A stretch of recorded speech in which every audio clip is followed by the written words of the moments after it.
शेतकरी बंधूंनो, कापूस लागवडीसाठी योग्य अंतर कोणतं आहे? तर कापूस लागवडीसाठी योग्य अंतर ठेवणं हे खूप महत्त्वाचं आहे. एकरी झाडाची संख्या ही आपल्याला जास्त पाहिजे, तरच आपल्याला कापसामध्ये अपेक्षित उत्पादन जे आपण धरले 15 क्विंटल ते मिळू शकतं. संपूर्ण माहिती तुम्हाला मी या व्हिडिओमध्ये सांगणार आहे. व्हिडिओ नक्की शेवटपर्यंत पहा.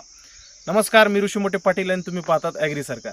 यावर्षी महाराष्ट्रामध्ये बऱ्याच प्रमाणामध्ये कापसाची लागवड होणार आहे. आता इथून पाठीमागे जी पारंपरिक पद्धतीमध्ये कापसाचं अंतर आपण ठेवत होतो त्याच्यामध्ये काय व्हायला लागलं, अंतर आपलं जास्त व्हायला लागलं, एकरी झाडाची संख्या कमी व्हायली आणि आपल्याला कापसामध्ये अपेक्षित जे आहे उत्पादन मिळत नाही आणि मग कापूस शेती परवडत नाही. तर बऱ्याचशा ठिकाणी असं झालं की आता कापूस परवडत नाही, आम्ही लावायचं सोडून दिलं. कापसाच्या जागी आता ते शेतकरी तुरीची लागवड करायला लागले किंवा सोयाबीनची लागवड करायला. तर मी तुम्हाला जर हे दोन प्रकारचं अंतर सांगणार आहे. या पद्धतीत जर तुम्ही अंतर ठेवलं तर तुम्हाला कापसामध्ये एकरी 15 क्विंटलचं उत्पादन मिळून जाणार आहे. शेतकरी सर्वात आधी जी पद्धत आहे ती सघन लागवड पद्धत आहे. सघन लागवड पद्धत काय मित्रांनो, तर याच्याबद्दल तुम्ही आधी माहिती जाणून घ्या. त्याच्यानंतर मी तुम्हाला लागवडीचं अंतर सांगत राहणार आहे की त्या पद्धतीने तुम्ही लागवडीचं अंतर करू शकता. सघन लागवड पद्धतीमध्ये एकरी झाडाची संख्या ही जास्त केलेली असते. तर त्या एकरी झाडाची संख्या मेंटेन करण्यासाठी 2 ओळीतलं अंतर हे कमी केलेलं असतं. त्याच्यामुळे आपल्याला एकरी झाडाची संख्या ही जास्त भेटते आणि सघन लागवडी पद्धतीमध्येच आपल्याला अपेक्षित उत्पादन हे मिळतं.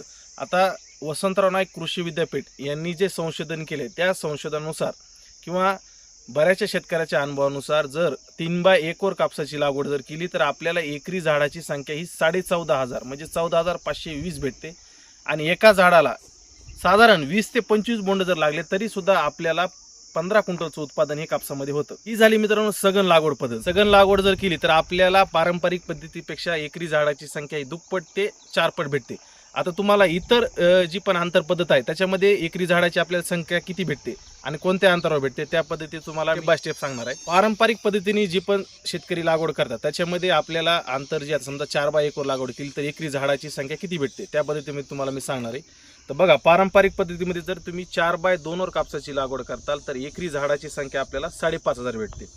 त्यानंतरची पद्धत आहे काही ठिकाणी 5/1 वर सुद्धा लागवड करते, त्याच्यामध्ये 8,700 झाडाची संख्या आपल्याला भेटते. काही ठिकाणी 5/1.5 वर लागवड होते, त्याच्यामध्ये 5,800 झाडाची संख्या भेटते. आणि भारी जमिनीमध्ये शेतकरी 5/2 वर सुद्धा लागवड करतात, तिथं फक्त झाडाची संख्या 4,300 भेटते. म्हणजे तुम्ही बघताल की पारंपरिक पद्धतीमध्ये आपल्याला झाडाची संख्या ही दुप्पट किंवा 4 पट कमी भेटते सघन लागवडीपेक्षा.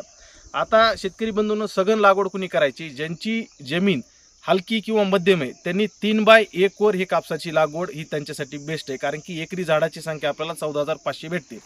आणि ज्या शेतकऱ्यांची भारी जमीन आहे किंवा बागायती जमीन आहे, सिंचनाची सोय, पाणी द्यायची सोय, एखादं पाणी असेल 2 पाणी असेल तर त्या शेतकऱ्यांनी 4/1 वर कापसाची लागवड केली तर तिथं सुद्धा एकरी झाडाची संख्या आपल्याला 10,000 ते 10,500 भेटते.